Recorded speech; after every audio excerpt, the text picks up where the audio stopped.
Good morning students. Class 10 हमारा chapter जो चल रहा था वो था एज ऑफ इंडस्ट्रियलाइजेशन।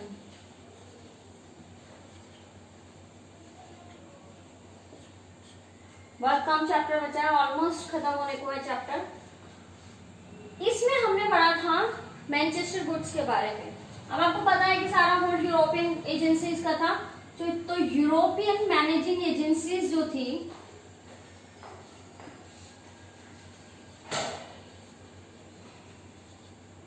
वो क्या कर रही थी, कुछ एक सर्टेन काइंड्स ऑफ प्रोडक्ट्स में वो इंटरेस्ट रखती थी। और वो प्रोडक्ट्स कौन से थे, जैसे कि टी हो गया, कॉफी हो गया, इंडिगो हो गया, माइनिंग हो गया, ठीक है, इनमें वो इंटरेस्ट रखती थी।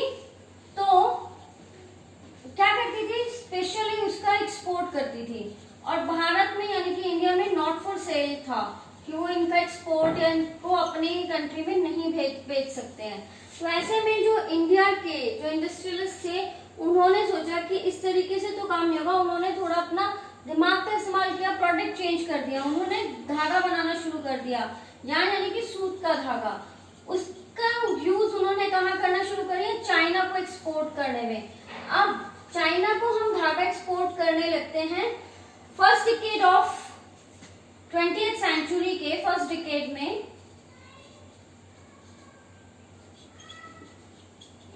इंडस्ट्रियल ग्रुप्स ऑर्गेनाइज होने लगते हैं।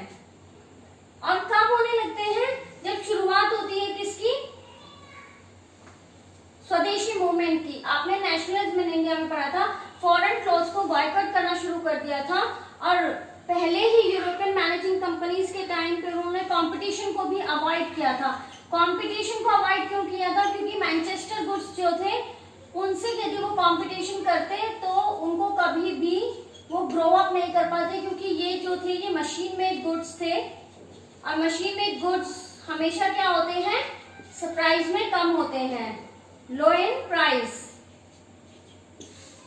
तो इस तरीके से स्वदेशी मूवमेंट आया। आपने जो नेशनलिज्म इन इंडिया वाले चैप्टर में देखा था। अब इंडस्ट्रियलिस्ट ग्रुप ऑर्गेनाइज होने लगे और उन्होंने क्या काम करना शुरू करा, गवर्नमेंट को प्रेशराइज करना शुरू करा, बार्गेनिंग करनी शुरू करी कि ट्रैफिक प्रोटेक्शन मिलना चाहिए। जितना भी बाहर से माल आ रहा है उनके ऊपर उनको कुछ चार्जेस लगाने चाहिए। जैसे कि हमने ब्रिटेन वाले टॉपिक में पढ़ा था कि उन्होंने इंपोर्ट ड्यूटी इम्पोज कर दी थी जितना भी माल बाहर से आ रहा है। ऐसे में जो हम बाहर से धागा भेज रहे थे, हम किसको भेज रहे थे, चाइना को एक्सपोर्ट कर रहे थे, उसमें भी क्या आ गया, डिक्लाइन होने लगा, वो भी डिक्लाइनमेंट आने लगा। अब जब चाइना में जो धागा था उसमें कमी आने लगी, क्यों आने लगी, क्योंकि चाइना में जापानीज और चाइनीज प्रोडक्ट का फ्लड आ गया था, यानी कि बाढ़ आ गई थी। वो उन्हीं प्रोडक्ट्स को यूज करने लगे थे, तो डिक्लाइनिंग शुरू हो गई। तो अब उन्होंने ज्ञान से वो किस चीज पे चले गए, क्लॉथ्स के ऊपर। क्लॉथ्स बनाने लगे। 1900 to 1912 में कॉटन पीस का प्रोडक्शन शुरू हुआ। और उस टाइम भी भारत में डबल हो गया था। अभी तक इंडस्ट्रियल ग्रोथ इंडिया में काफी स्लो थी। अभी तक हमने देखा कि कुछ ज्यादा देखने को नहीं मिला है। लेकिन अब टिल फर्स्ट वर्ल्ड वॉर, जिसके बारे में हम बार बार पढ़ चुके हैं, कब स्टार्ट हुई थी, कब ये खत्म हुई थी और क्या क्या इसमें कौन कौन सी कंट्रीज में इसने पार्ट लिया था, एक साइड में कौन सी पावर थी, दूसरी साइड में कौन सी पावर थी, उनमें कौन सी कंट्रीज है, ये सारा आप कवर कर चुके हैं। तो हम इस टॉपिक को ना लेते हुए हम आगे इसी को कंटिन्यू करेंगे।